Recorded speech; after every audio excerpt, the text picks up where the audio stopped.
Welcome to the Arsenal Tottenham Fan Podcast.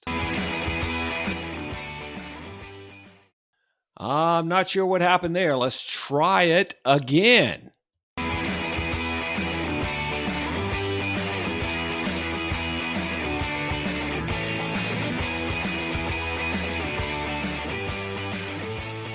I think that Arteta and Arsenal would have liked to have done that on the second half at Liverpool.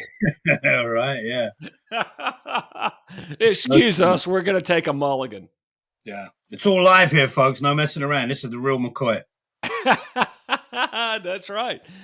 So That's right. So on this episode, we're going to talk first about Tottenham and Brighton. Tottenham with probably a must-win game, and they did come through with the win.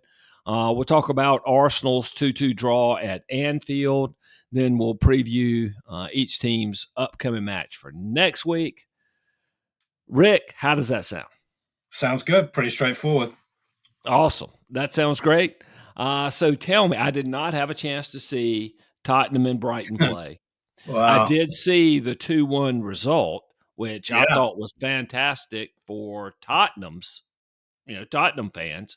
Because as I mentioned, it had to be a must-win game, because if you lose that and Brighton still got 2 games in hand, all of a sudden any European spot would be looking shaky for Tottenham. Yeah. Look, we'll take the win for sure. The performance, look, really. Brighton is really good, and you could beat them with a kind of a performance you weren't happy with. Look, Brighton came to London and they got mugged. Right, is what happened. You can't deny it. Tottenham fans can't deny it. We know that. Look, we got away with one. It was heated right from the start, Cal. When De Zerbi and Stellini were walking out, to take their spots, fellow countrymen, 2 Italians, like pointing the finger at each other. Right. What's that about? Didn't Scalise say something that De Zerbi said prior to that, he said that this team was built by Graham Potter. Right. What he said. And De Zerbi didn't take to it, choked on his spaghetti. He didn't take that too well. He was not happy about that. So it was heated right from the start. And I think, as you well know, right, it's like, when you get those silly parents on the touchlines shouting and swearing, that just transfers to the kids, right? Right. I think some of that De Zerbi and Stellini heated argument that kind of transferred to the players, because it was a niggly game without a doubt. But if I can jump in, and that's surprising because Brighton is not really a niggly team. Well, normally, no. They played some fantastic football. Yeah, and that's usually what they do, and they're usually content with playing good football, and usually leave the niggly stuff, the dark arts kind of thing, to the wayside.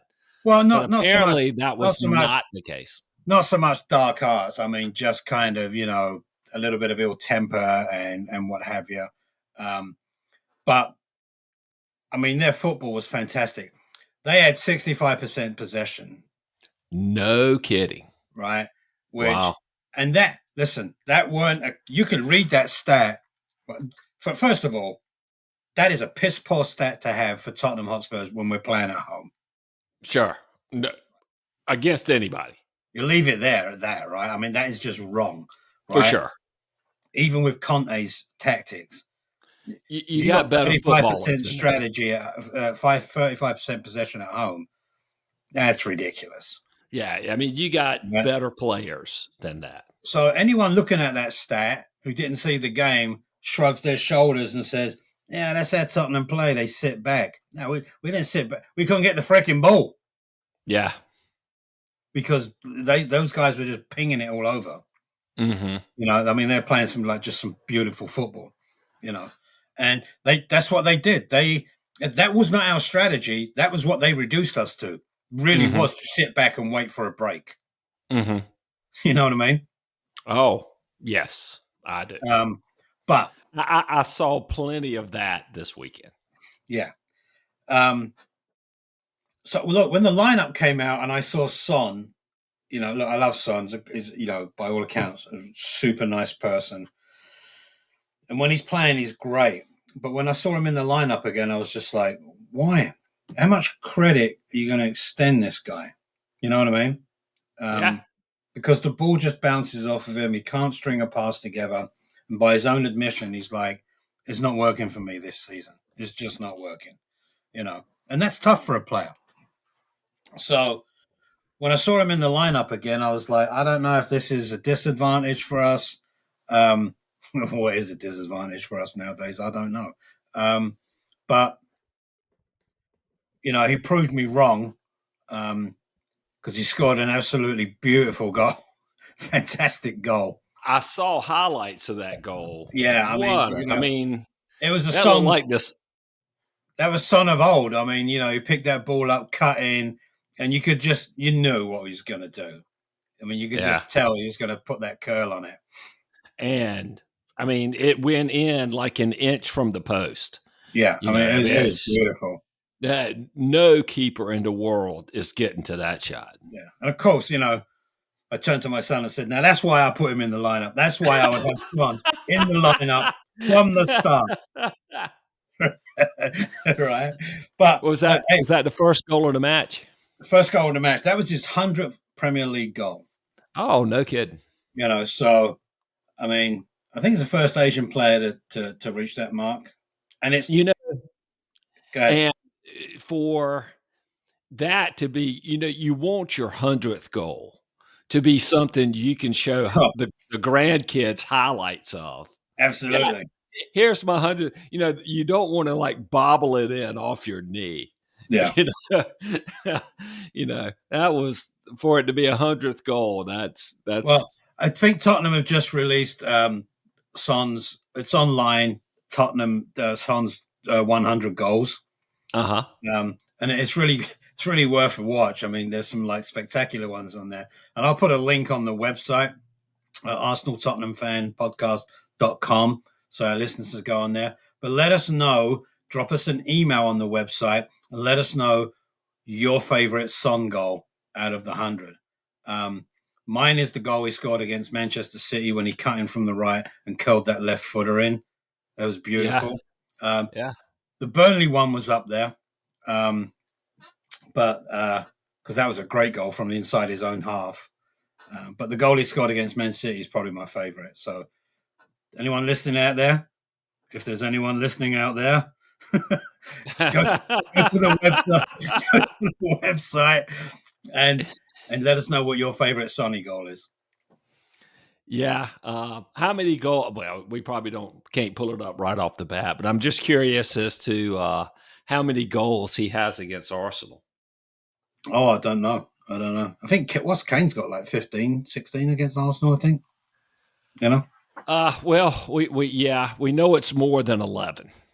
Yeah. I mean, I think that I think Kane has scored more goals against Arsenal than any other player. Oh, yeah, absolutely. Yeah, Kane's got like 14 or 15 against Arsenal. It might be Van Nistelrooy. Van Nistelrooy's right there with him.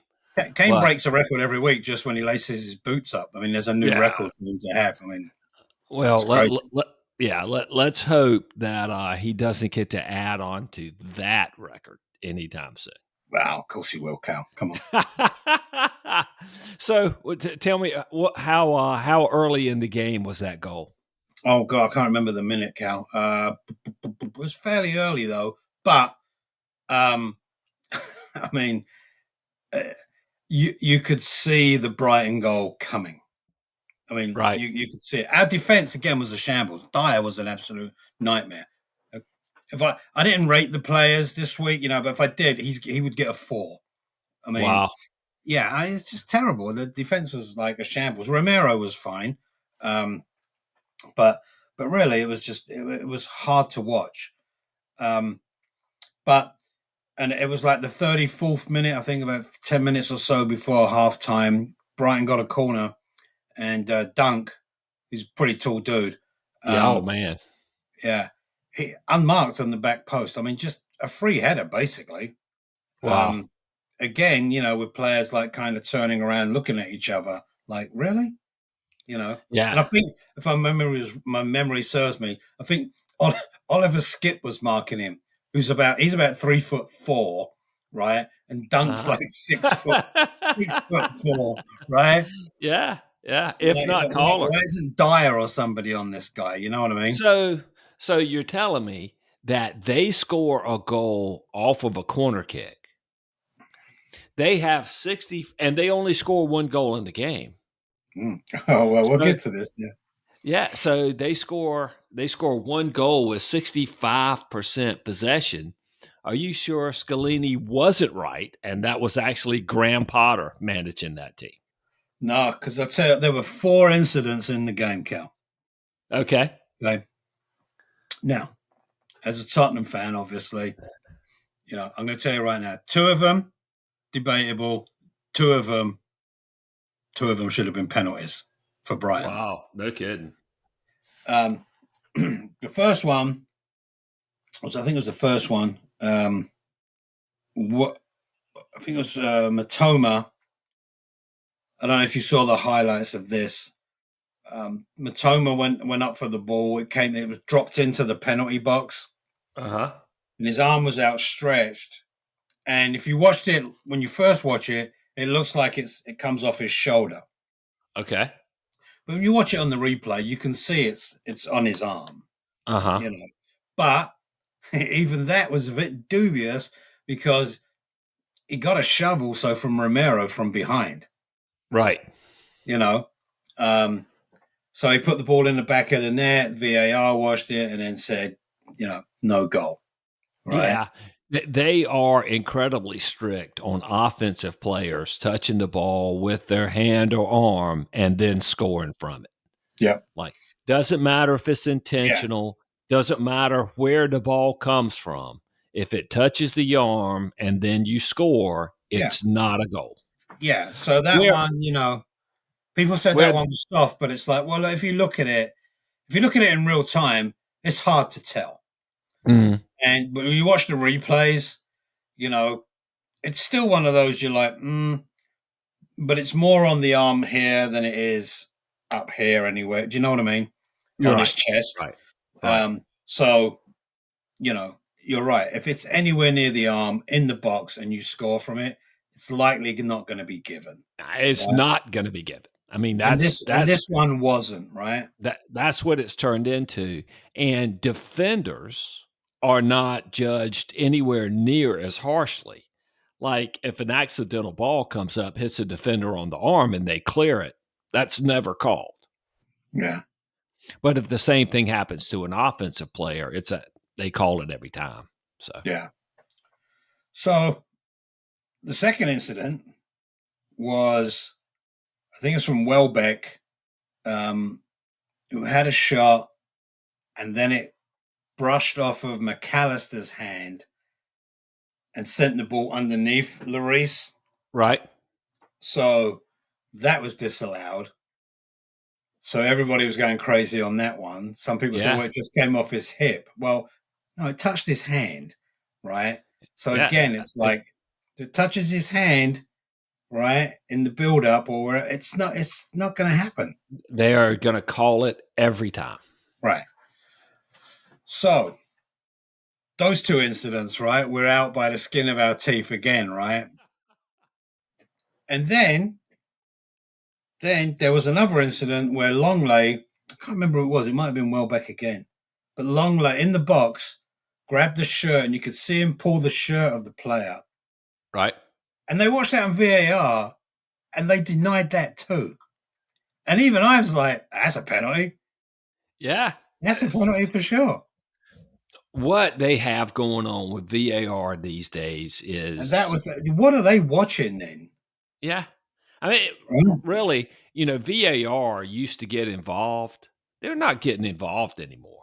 I mean, Yeah. like in the last month, I can't hardly remember a VAR call, VAR actually getting involved in reversing something. Yeah. Yeah. And then to top it all off, there was another incident where Højbjerg, Outside of offside. yeah. And then another incident where Højbjerg stood on Mitoma's foot in the box. Right. And I watched that replay and I said to myself, well, that's a penalty, that one for sure. So did Matoma have the ball? Yeah, he did have it. Yeah, I think so. Yeah, if I recall. Yeah, I'd be surprised that one wasn't called in. It was a penalty. I'm telling you right now. I mean, I'm a Tottenham fan. It was a penalty. Right? Yeah. Wow. I mean, just crazy. And then a few minutes later, 10 minutes from the end, Romero picks up the ball, lays it off to Sonny. Sonny nutmegs the defender to Højbjerg. Højbjerg goes in the box, cuts it back, and Kane smacks it in from like 20 yards. Right? Wow. 2-1. And it's 2-1. But meanwhile, there's a big fight going on in the technical boxes. What? All the coaching staff are over there screaming at each other, pushing and shoving. Zerbi and Stellini are both, well, not so much Zerbi, but Stellini, you could see him on the telly, was deliberately just looking the other way, like he could have been holding up a banner saying, I'm not involved in any of this, right? And he was literally just, they were all fighting there and he just looked away and he kept looking out onto the pitch. But both he and Zerbi got red carded and sent off. Both of them? Yeah, because the rules say, and I didn't know this, that it's two things in a way. It's like if you can't control your staff and the referee doesn't know who started it, right, then the head coach will get everybody punished for goes. it. Yeah. Well, the coaches go, the head coach goes. Okay. So that's what happened. So both Zerbi and Stellini were red carded because you couldn't keep your staff under control. No kidding. Yeah.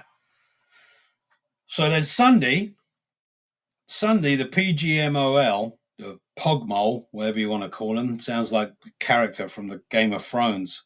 They apologized to Brighton. Again, I saw that's that. the second time this season. I saw that. Yeah. It's like, you can't keep doing this, guys. That's just ridiculous. Yeah. That is absolutely ridiculous. It's the truth. And at least, that at least they're acknowledging the mistakes. Oh, that's something. From Mike Riley, who would deny that there was any mistake made. It's a small step in the right direction. Yeah.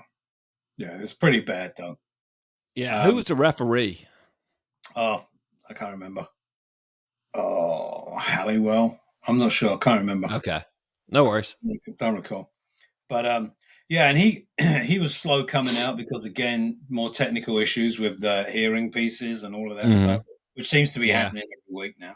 Actually, he had to check the serial numbers on the bills that Levy gave him. Yeah, pretty sure of that. Pretty sure of that. But I mean, look, we were lucky. Look, I'll take the win.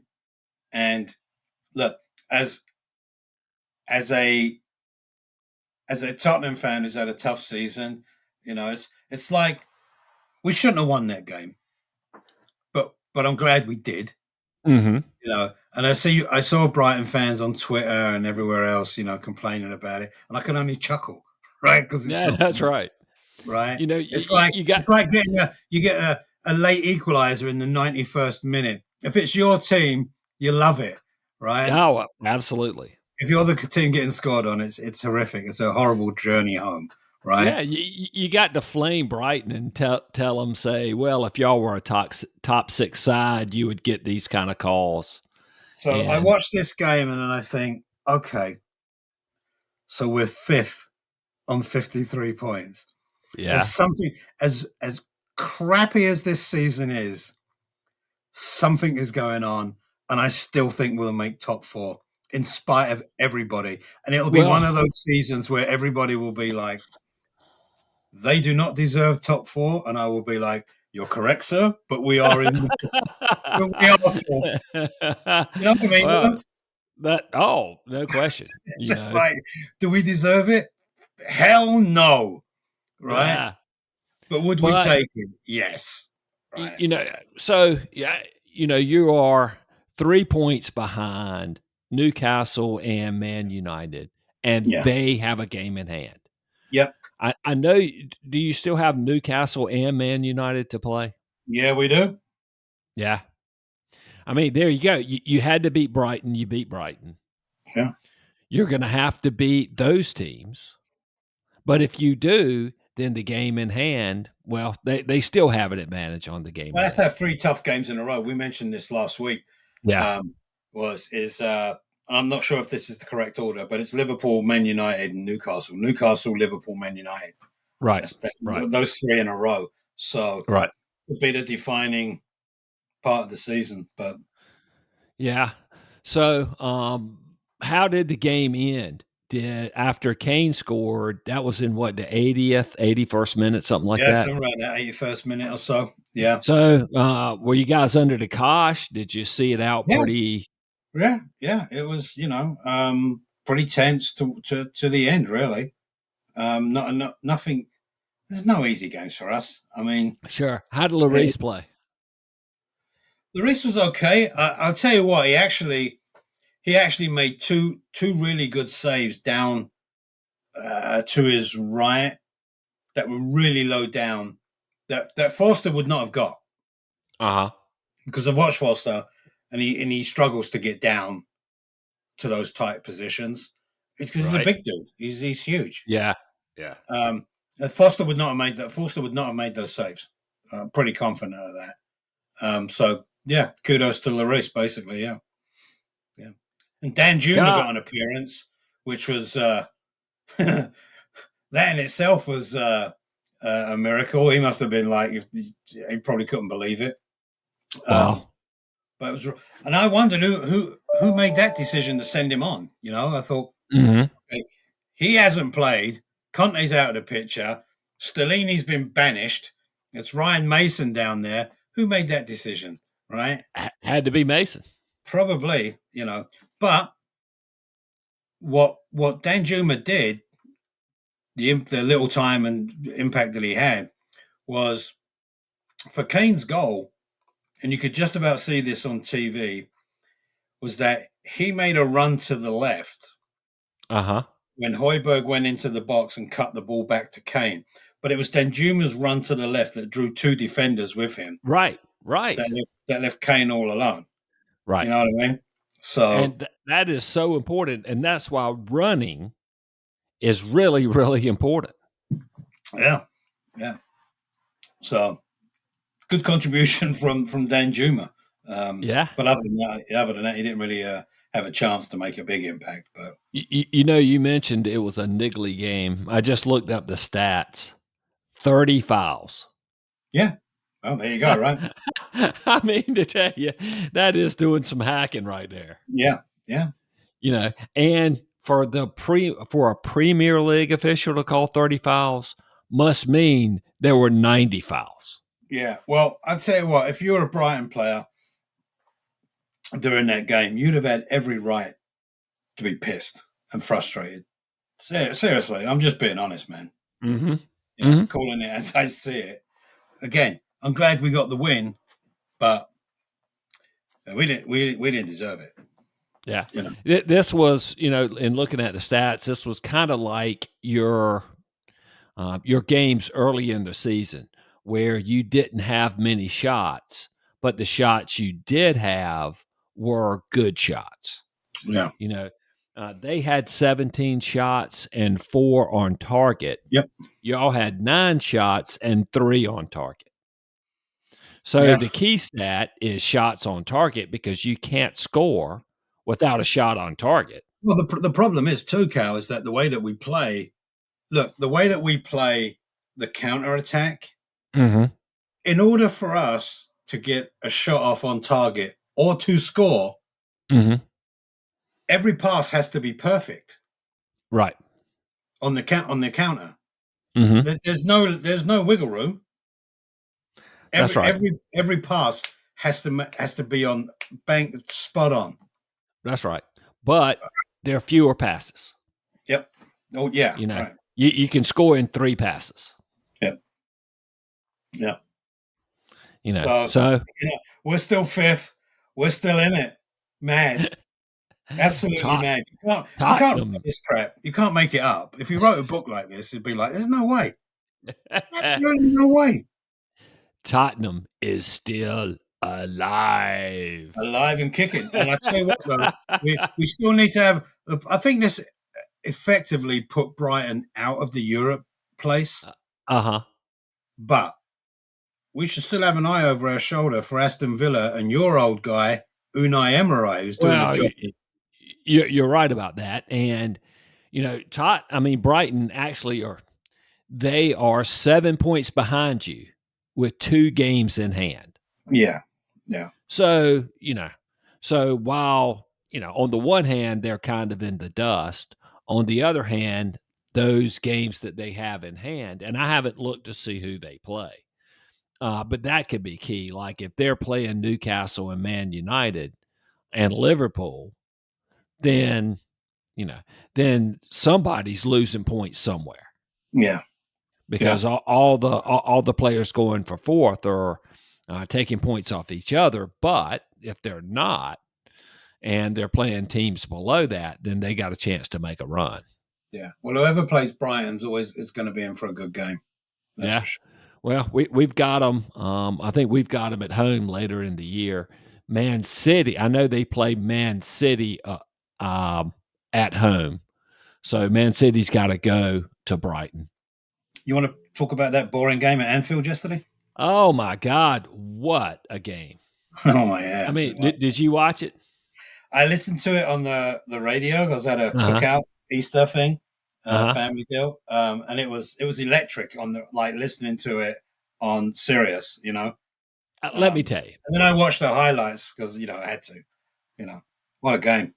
um, t- I have not had sweaty palms all year until the second half of that game. Yep. Every 5 minutes, I had to wipe my palms on my pants. Yeah. Because, good gracious, I mean, just so nerve wracking, when you don't have control of a game Yeah. and it feels like your fate is in the hands of someone else. And that game was on, Liverpool was going to decide who won, lost, or tied that game. Uh, that's really a precarious place to be. I didn't have a chance to get into any of the pre-game stuff on Twitter because I was busy. So I just turned the game on. And of course, who is the first face I see on my screen but Paul Tierney as the referee? And I said, oh, shit. Because Paul Tierney, same ref from the North London Derby at Tottenham Hotspur Stadium last year. The one who called the soft penalty, the one who red carded Rob Holding, refereed this game. And I don't think he's necessarily anti Arsenal. I just think he sucks. Yeah. I mean, he's just bad at what he does, and sometimes, that's worse than having a bias because, when you have a game that's going to be heated, when you have a game that is for a lot, you can't we've talked about it, you can't let the physical challenges go uncalled Yeah. early in the game. You can't because it just ramps up the intensity of the players.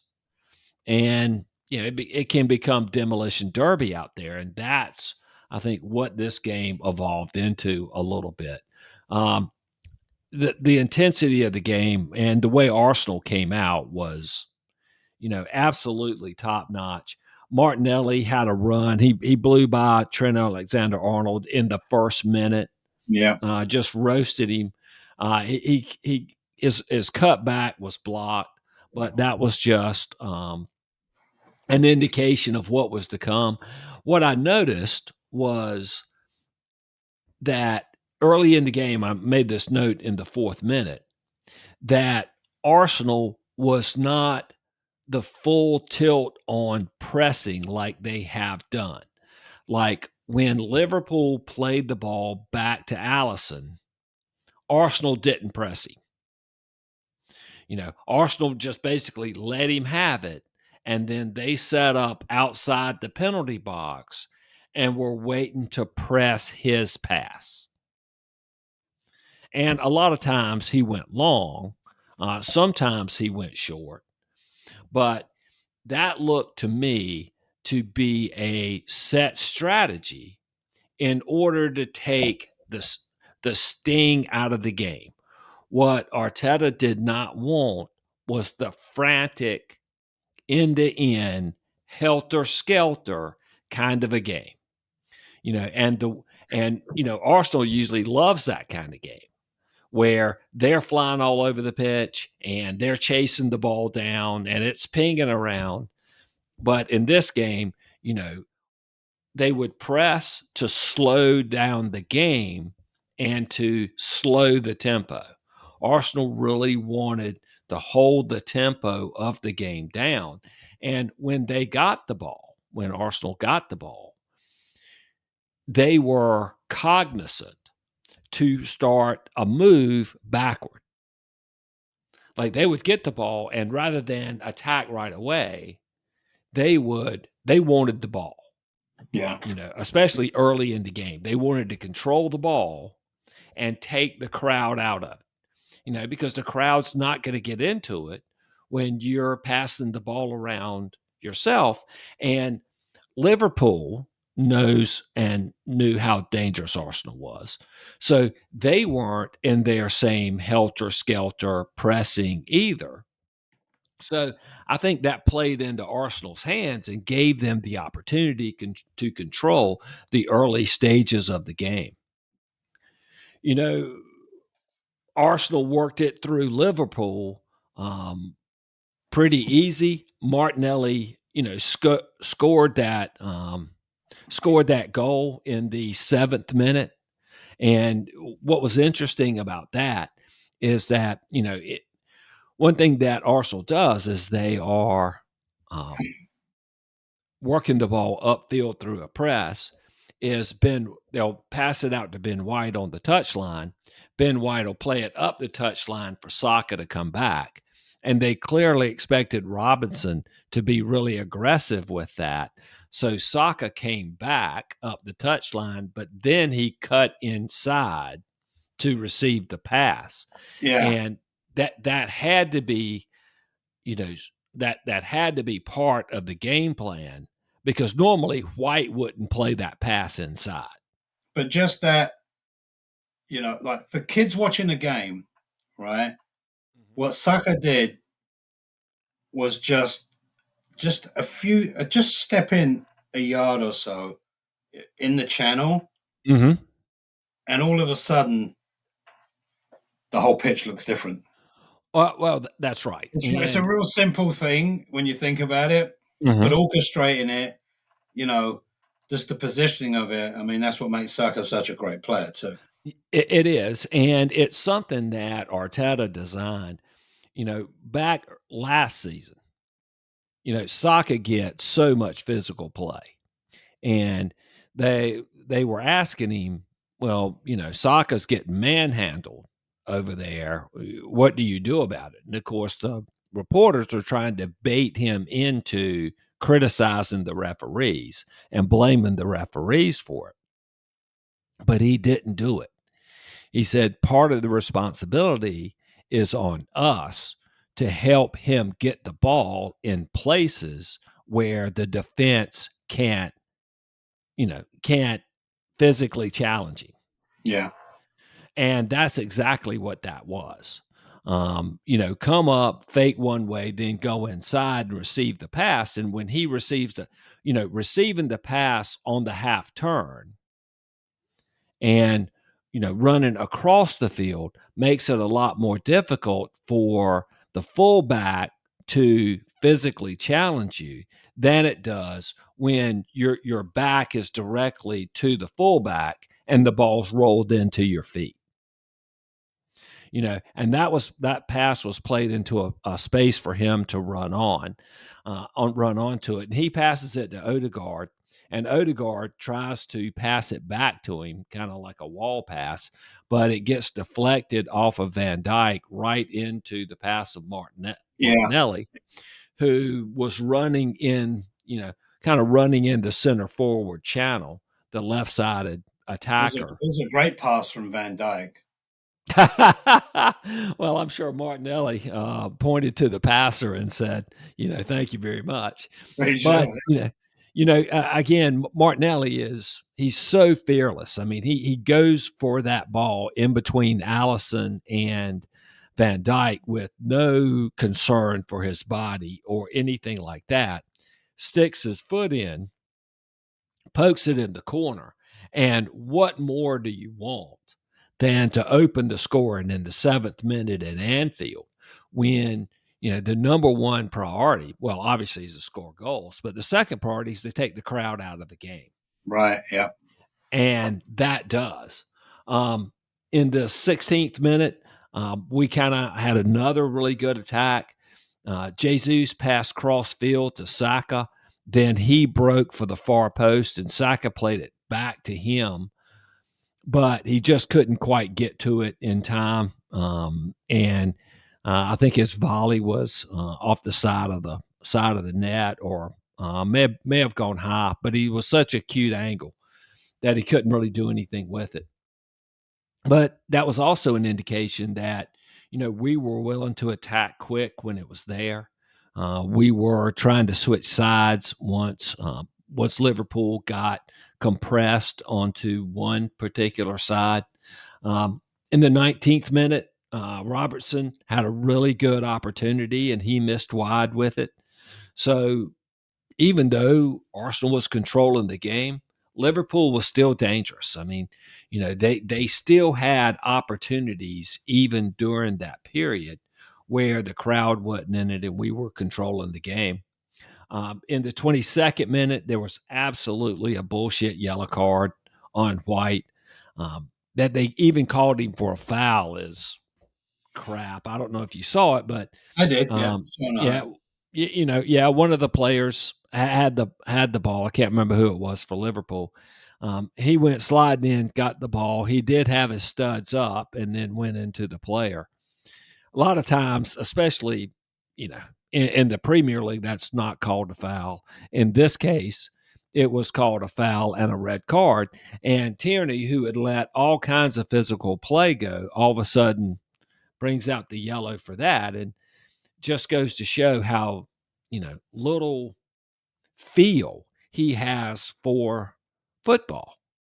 I mean, an official needs to have some feel for the game in order to manage it, and he has absolutely none. Then in the 27th minute, we scored the second, and what was interesting is, again, going back to Tierney, but we broke out of our penalty box. We were maybe 10 yards outside the box, and I can't remember who it was got fouled, but they played the pass to Martinelli first, and Martinelli broke out. It's like a 2-on-2 or a 3-on-2 that we had, and then Tierney whistles it back.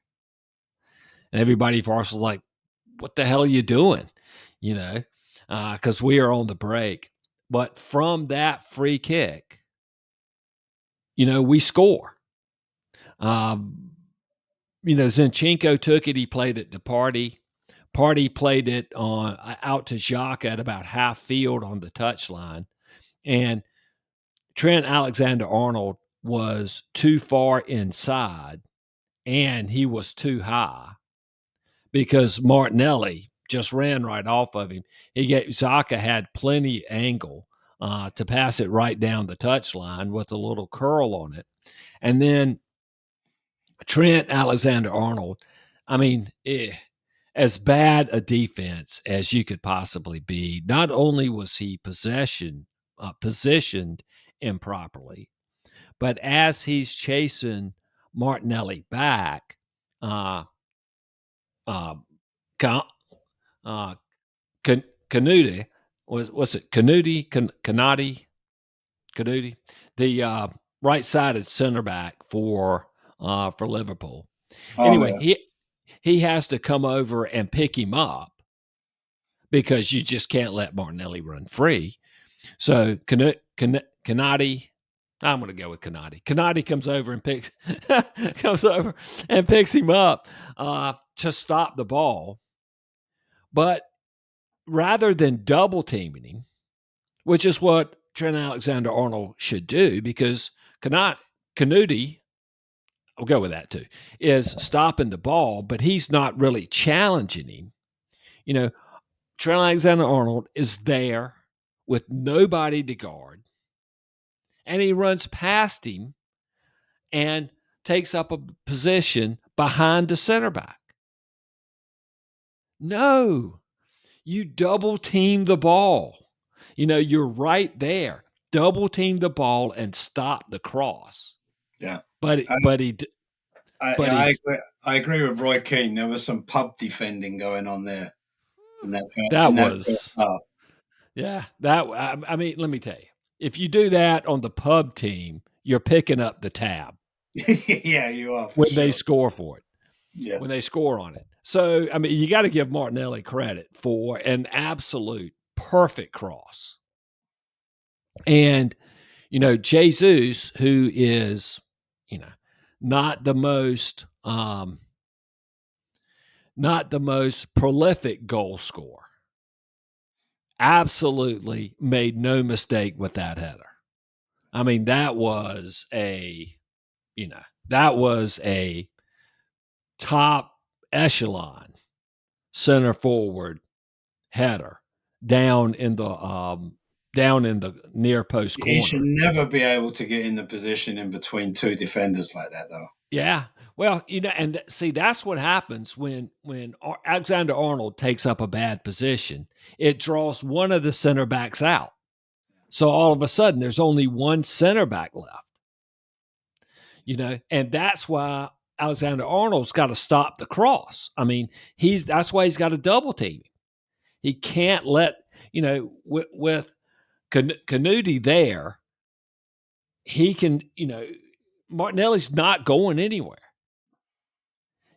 He's got to cross it. So anyway, that was the mistake, was allowing the cross. But and it's hard to criticize Van Dijk because Robertson's not going to offer him a lot of help. We've talked about this on that pod. We've talked about that on this podcast a lot. Is that you can't expect help from your fullback at the far post, and give credit for Jesus for absolutely tucking that one home first class. And it's 2-0 to the Arsenal. I thought I thought it was going to be your day. I mean, and what? Let's see. 5 minutes later, Van Dijk shows the frustration by just absolutely hacking down Jesus on the touchline. Yeah. I mean, So and Jesus was gone, and Van Dijk hacks him down. And then in the 40th minute came the Xhaka Kaka. And so I'm hearing on Arsenal podcasts, Arsenal pundits are kind of creating a narrative that the incident, well, first of all, Xhaka gets wiped out on the touchline by Canute. And of course, Paul Tierney does not call anything. I mean, that could have been a yellow card, but it's not, and he doesn't even call a foul. And that gets Xhaka worked up. And why he runs right over to Trent Alexander-Arnold and throws an elbow at him is beyond me. I mean, he wasn't even in the play. And he wasn't the guy who took him out on the touchline. Yeah, silly, wasn't it? I mean, it's Xhaka being Xhaka. And there is a narrative on Arsenal by Arsenal pundits that incident did not inflame or get the crowd going, that it was the goal afterwards. And to that, I say, yeah, kind of. But what it did is it got Liverpool's players fired up. And I think it caused Arsenal players to lose focus because, again, what Arsenal was trying to do, what Arteta had been preaching all week was let's keep calm. Let's slow the tempo.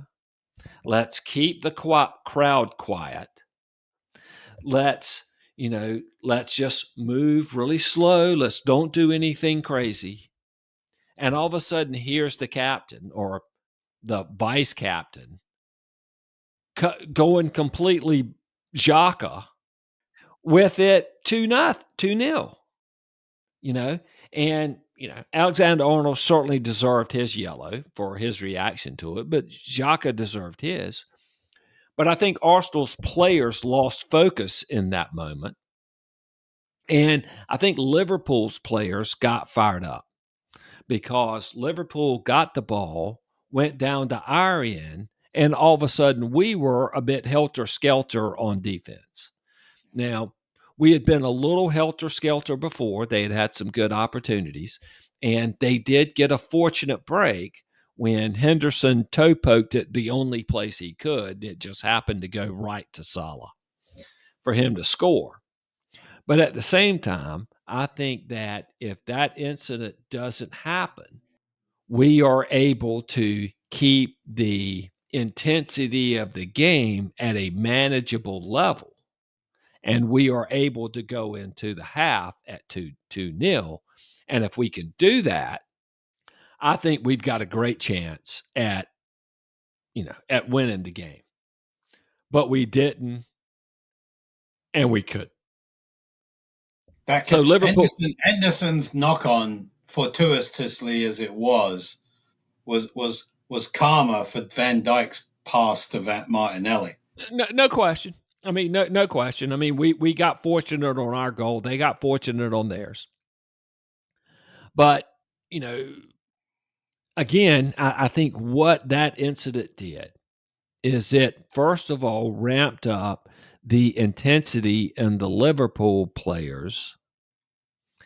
And once they scored, that transmitted itself to the fans. And after that minute, it was on like Donkey Kong. And Arsenal had a really hard time getting a foothold in the game. Interestingly enough, at halftime, Liverpool had 7 shots and Arsenal 5. Liverpool had 2 shots on target. Arsenal had 3. And Liverpool had 52% possession and Arsenal only had 48. So while it was a period, while prior to that goal, it was a period, and it certainly looked like Arsenal dominance up at 2-0. What Arsenal, the dominant aspect of it was Arsenal was controlling the game through tempo. They were controlling the game when they had the ball, and they were controlling the game when they didn't have the ball. And once Liverpool scored, Arsenal couldn't keep the ball long enough, and they had no clue how to control the game without it. So in the 48th minute, Canute fouled Xhaka again, It was exactly like White's foul that he got a yellow card for, where he went sliding in, studs up, got the ball, got the man, and Tierney did not call anything. And then in the 52nd minute was a penalty on holding. And, you know, you could say it was soft, but, if that happens at the other end, we're complaining about it. I don't want to criticize holding too much for it because it was more clumsy than it was daft. Yeah. I mean, Definite Jota, contact. I mean, yeah, yeah. And what Jota did is he just stepped in front of him. You see the defender come and step in front of him and go down. And I mean, it's one of those where if Tierney doesn't call it, it's not going to get overturned by VAR. It's one of those where I think the way that Tierney refs, the home team gets that call. Like if that same thing happens at the other end, he doesn't call it. And not because it's Arsenal Liverpool. I mean, if it's Brighton and Wolves, whichever the home team is gets that call in that game. Because that Tierney just sucks, Yeah. So and then Salah misses the damn penalty. Yeah, right. I mean, how does that happen? And I thought it was interesting, and I don't know if it put him off, but Ramsdale didn't move. Usually the keeper dives out of the way. Ramsdale kind of faked, but stayed in place in case that he was going to watch him and Didn't then he get play booked it. for that at that penalty, Pardon Ramsdale? me? Did he get booked at the penalty, Ramsdale? Yes. Yeah. He got booked because he didn't get into goal fast enough. Yeah. I mean, again, Tierney it's just random shit from that guy. And again, that's the type of penalty that you call when you are influenced by the crowd. So, it's still 2-1, and we're good. 56th minute, Ramsdale made, the first of many great saves Yeah. in Yeah. the second half. From Salah, a fantastic save. In the 59th minute, they brought on Thiago for Chris Jones. And I thought Chris Jones had a really good game. And I thought that might be something that could hurt Liverpool because Jones had a good game. Jones is really mobile. And I think he was giving Arsenal some fits in the midfield by his movement. But Thiago's Thiago, and he made some great passes, did some good controlling, and they brought Nunez on for Jota. In the 62nd minute, I've got a note that just says we're giving it away, and we were not in the game, yes, but we were just giving the ball away. Yeah. I sloppy. mean, yeah, and when we gave the ball away, that meant we lost a little composure. And we were reacting to the crowd as well. And, to Liverpool's intensity. And then in the 64th minute, I've got a note that says they're first to every ball. This was going to be a game that would be a lot about second balls. And, Liverpool beat us to everything in the second half. They were And a different team in the second half. Yeah, we looked tired, and I don't know that we were tired as much as it was Liverpool was just had their tails in the air and were just flying. You know, um, in the 70th minute, Xhaka fell over and gave the ball away, and they're trying to get Xhaka sent off. Or I made the note of got to get Xhaka off just because he's got this thing where he does where he'll block the ball, like, he's not very mobile. He's not very quick footed. So he'll get in a position where he can't really dribble the ball or get it out from under his feet. So he'll just turn his back to the defender, wait for the defender to hit him, and he falls down, and he gets that call all the time. But this time he didn't. And Liverpool just took the ball and went on again. Odegaard had a good shot in the 73rd minute, just didn't have enough power. And I thought we might be getting a little grip back in the game at that time. We brought Trossard on for Martinelli, and they brought Firmino on. And I've got this little note that says shit, because freaking Firmino, man. He scored, we talked earlier about Kane's goals against Arsenal. And we talked about Van Nistelrooy's goals against Arsenal. Firmino is third. He scored the third most goals against Arsenal of any player. And he's not really a goal scorer. No, not really, no. He fucking scores against us left and right. And, as we know, he did again. And we brought Kivior on for Odegaard. And I've got 3 question marks by that one. So clearly what we were trying to do then is go to 3 at the back and defend the lead. And that's with, the 77th minute. So that's 13 minutes left plus stoppage time. And, when we've got Saliba and Gabriel, we would call it holding on, bring Rob Holding on. Because Holding is really a really good free defender. Like, if he doesn't have to mark a player, he's really good at getting the balls in the air. Like, at the end of a game, if you can force a team wide to where they're having to play crosses, you've got 2 center backs, so Holding doesn't necessarily have to mark somebody directly. He's really good at getting to those headers and clearing the headers. But this time we brought Kivior on, and it was his second ever Premier League appearance. Never a start. And you bring him into that cauldron. All right, yeah. And also, another way to see out the lead is to keep the damn ball.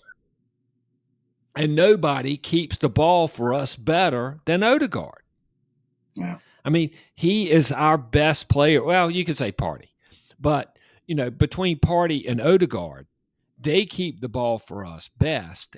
And we're playing them on the counter. Odegaard is the best player in the Premier League at releasing, at taking advantage of counterattacks. You get him the ball in the middle of the pitch, and he can hit a winger that's breaking free. And you take him off, and all of a sudden we lose that capability to strike quick when on a corner, the ball is cleared, it comes out halfway, turn that into a 2-touch goal. But without Odegaard, we can't do that. So I really think that it was a poor choice by Arteta to take Odegaard off, especially for Kivior, whose first action, as soon as he came on, he made a rash challenge, went after a ball he had no chance at winning, opened up a space behind him, and Nunez went through on goal and almost scored. Ramsdale with another great save to bail his ass out. At 82 minutes, I've got the note that says, "Hold on, lads," with 4 exclamation points. In 83 minutes, Saka is booked for nothing. I mean, what a freaking joke that was. 83rd Also, in the 83rd minute, I have a note that says, I hate Roberto Firmino. Well, he Fuck, frickin'. changes. Frickin' A, man. And, It's a good Zinchenko header, get, though. It's a great header. of course it was. You know, I mean, I had few doubts that if they were going to get a goal, where it was coming from. And I think I have seen him. I'm sure I have. I've seen him score all 11 goals. And he looks like, you know, prime Ronaldo when he plays against us. Uh, Zinchenko gets nutmegged on that play. After that, Arteta brings on Tierney. Maybe that was a little late. Like maybe the change was to keep Odegaard on and to bring Tierney on for Zinchenko. But, I see the game, I know the result. So it's easy for me to Monday morning quarterback him and make that, hindsight is 50-50 Sure. or 20-20. That's why it's 2020. There you go. And then in the 94th minute and 95th minute, Ramsdale with two world-class saves. Oh, gosh, yeah, I mean, that's so world-class saves. So all in all, 2-2 draw. Let me hit you with a few stats here before we get out of here, or before you stop talking about the game. Liverpool ended up with 21 shots to our 9. They had 6 shots on target. We had 5. So going back to Brighton and Tottenham, yeah. when you're only outshot on target by 1, that's not too bad. The XG, oh my God. Liverpool had 3.96 XG. Good Lord. That's almost 4 XG. They had 59% possession, but they had 65% possession in the attacking third. So they not only had the ball, they had it at our throat.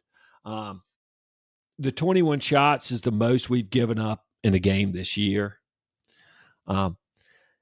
It's Liverpool's highest XG in a game this year, and it's the third highest of any Premier League team in a game this year.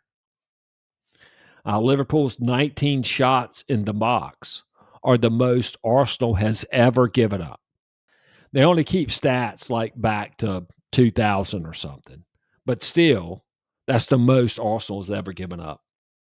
Salah had 20 touches in the penalty box, and that's the most of any player in a game this year. So normally when a player goes to Anfield and he has a goal and an assist, and he scored 7 goals in his last 8 games, he's a shoe-in for man of the match.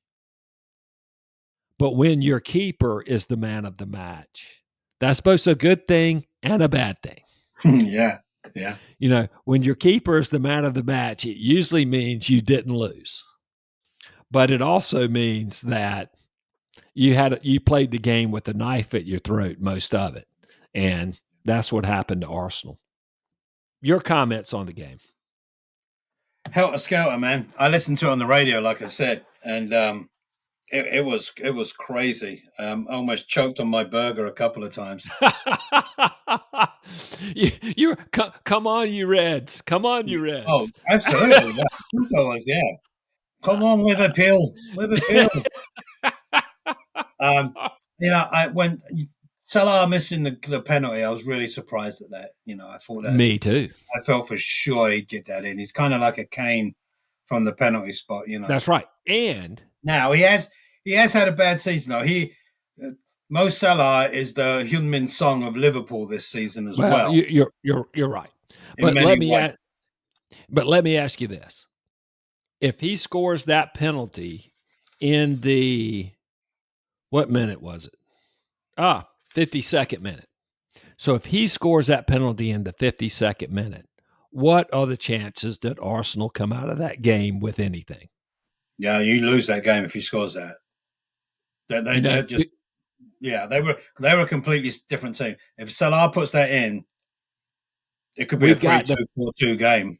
yeah, we've got to go 38 minutes Yeah. and win the last 38 minutes. Now, does it show the signs, that many touches in the box and so on? Are there signs of Arsenal cracking a little bit? Or is this game in a silo and saying, no, it was at Anfield, it's Liverpool, and we Mhm. always, we never really do that well when we go there, even though you had Mhm. a great game yesterday. I mean, historically, it's not a Well, great place. we haven't won there since 2012, I think. And interestingly enough, Arteta was in the starting lineup on our last win at Anfield. Yeah. So I Uh, mean, it puts it like it's 2 points dropped, 6 points ahead still. You know what I mean? yes, yes, uh, It's yeah, like it's it's not the end of the world. Do you know what I mean? But really, uh based on huh. the way you guys are playing, it's still like it's still yours to lose. Hmm. Well, um, yeah, and no. Yeah, You know, yes and no on that one. I'm going to title this episode "A Point to Prove," and uh, with a dot dot dot. So let's talk about what this point proves. This point proves that Arsenal aren't there yet. Now, where is there? There is the being the best team in the world. Because unfortunately, to win the Premier League now, you pretty much have to be the best team in the world. yeah, pretty much. Yeah, I mean, certainly top three. So it's a huge leap to go from fifth in the Premier League to best team in the world. So we're not there yet because we coughed up a 2-goal lead. You know, the best team in the world does not cough up a 2-goal lead. Now, why did we cough up that lead? In short, the manager's still learning. I mean, made a couple questionable subs. That's okay. He's a young manager. He's been phenomenal, but he's not going to be perfect. no, he'll You get it know, right next season at Real Madrid. not a chance. The great thing is he views himself as a gunner. And because if that is, you know, I don't know, Bob Smith, You know what we they ain't say got a now? They we ain't all got say a that until we Real ain't got a Madrid chance comes at a keeping him. knocking. They all say that until Yeah. Real Madrid comes a knocking. Well, and but another thing that we've got going for us as far as that goes is one, he views himself as a gunner. Two, if he goes to Real Madrid, how long is he going to stay there? Yeah. Yeah. Your lifespan as a Real Madrid manager is 3, maybe 4 years tops. Tops. You know, Tops. because you win the Champions League first year, great. You win the league second year, great. The third year, they're like, we want both. Yeah. If you don't win both, you're gone. You Yeah. know, I mean, so because and at Arsenal, we'll keep him. Of course, yeah. So so it's. I think we got a chance to keep him for. I mean, at some point in his career, he's going to want to go to the Real Madrid or Man City or somewhere like that. Yeah, sure. But I think we'll be able to keep him a long time before he does that, because that, to me, in Arteta's career, that would be like the last stop. When he goes to Real Madrid and he gets fired, he's like, okay, I'm done with coaching. I don't see him being on the Jose Mourinho treadmill of I'm going to go up and then I'm going to manage teams on the way down. I fully expect him at Atlanta next year or something like that. Oh, yeah, yeah, yeah. But also we need a deeper, improved squad to be at the level. Xhaka, I mean, he's had a great year. for Xhaka. You know, is there somebody that we could get that would have more quality than Xhaka in that position? Yeah, probably. We may not need it to beat, I don't know, even Tottenham on the road. But to beat Man City, to beat Liverpool, we probably need it. You know, Martinelli had a great game, but by the end of that game, he was whipped. I mean, he was whipped. You know, after when he missed that pass to Saka there when we had a chance to win the game. And I mean, how amazing would that have been if he connects on that pass to Saka, who would have been one-on-one? And it was an easy pass. I mean, it was wide. There was nobody there. All he had to do was not kick it where he did. And Saka gets it, and maybe he scores, maybe he doesn't. But what a moment that would have been. Next year, well, I think we'll have somebody that can come on for him in the 70th minute and keep up that intensity down that side, because that's Liverpool's weak spot. You know, you have to be 100% effort and physical capabilities to beat Liverpool at Anfield. And the 5 subs gives you the opportunity to do it, but you've got to bring on 5 really quality subs. And Yeah. and we, you know, Smith Rowe wasn't ready for that. Nelson's not ready for that. But next year, I think we'll have that opportunity.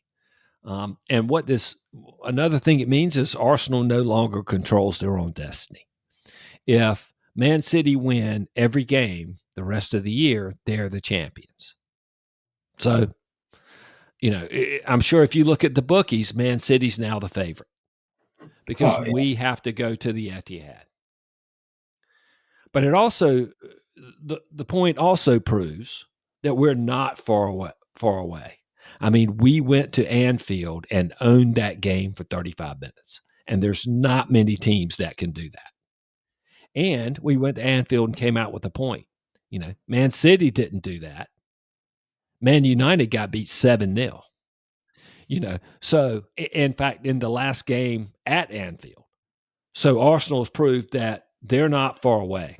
So the question is, how much can Arsenal improve in the next 3 weeks?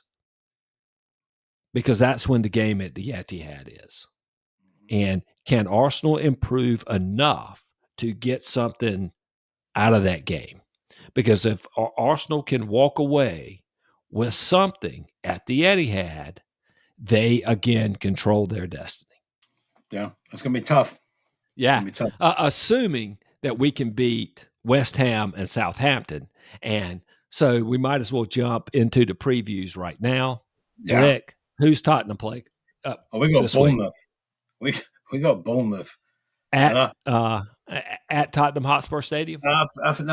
Yes, but you know, it's like you guys. You know, they put the frighteners on us. You know, and we had to come back and beat them 3-2, right? You know, that sounds familiar, right? So, well, and the way that we're playing, I mean, my reviews every week are pretty much the same now. Like, I don't know what team's turning up, right? I know how we're going to play, right? I just don't know with what intensity they're going to play with. But I mean, the Bournemouth are 15th. They've won 3 of their last 5. 3 of those wins. Leicester obviously are not playing well. Right. But the other 2 came from Fulham and Liverpool, right? Now we know, all right, Liverpool are not playing that great, but it's still Liverpool, right? Now right. And Liverpool was Jekyll and Hyde. So yeah, they beat Liverpool at Liverpool. I mean, at home. I mean, look, we'll beat Bournemouth, but we'll make a horse's ass of it. How about that, right? How about that for a prediction? We'll beat Bournemouth, but we'll make a horse's ass of it. Well, we had better beat West Ham at the Olympic Stadium, not the least of which because, A, we're a much better side, but they have a conference league game Thursday night. They're still in the conference league. So that's got to be, they won last week. So that's got to be where their focus is because they're on 30 points. They're Yeah. pretty well safe. Yeah. If they can get two more wins, they're safe. So their focus has got to be on Thursday night. They, to be sure, they're going to put out a full team for that because the Hammers would love a European trophy. No, you're right. That's where their focus is for sure. Got to be. And so, we'll want to, after that game at Anfield, we're going to be in the away form redemption zone. We're going to want redemption for that. The Olympic Stadium is almost the opposite of Anfield. That place is like playing in, I don't know, it's like playing in the Grand Canyon. Yeah, I actually, was it 5 years ago? Went to a West Ham Southampton game there. Uh-huh. My nephew's kids and that they had season ticket holders at West Ham, and Mark Hughes was the coach at the time for Southampton. Uh-huh. The Southampton, it was the most boring game I've ever been to in my entire. I mean, Southampton were like horrendous, right? And all I remember was looking and seeing Mark Hughes on the sideline, just throwing his hands up in the air every couple of minutes, like, what the hell is that? I think West Ham won 3-0 that day, but Southampton was so bad, pretty much like they are now, really. Yeah, and that stadium is so big, and the fans are huge, and the fans are so far away from the field that while Anfield feels like a cauldron, the Olympic Stadium is far, far calmer. Even though the West Ham fans themselves may not be. Yeah, I would have fancied West Ham for an upset against you guys if it wasn't for the Thursday night game. Right. Because not only is that where their focus is, that'll take a lot out of them too. Yeah, exactly. Yeah. So to be sure, we should win that game. Yeah, I think so too. Hey, thanks to everybody for tuning in. We really appreciate you listening. On the Twitter machine, you can follow Rick at ATF Podcast 1, or you can follow me at ATF Podcast 2. Rick, you want to tell them about the Instagram page and the website? Yeah, check us out on the website. I'll put a link on there for Sonny's 100 goals, Arsenal Tottenham fan podcast.com, and check me out on Instagram. Some good postings on there at Arsenal Tottenham fan podcast.com. Hey, thanks to everyone for listening. Come on, you Gunners. Come on, you Spurs.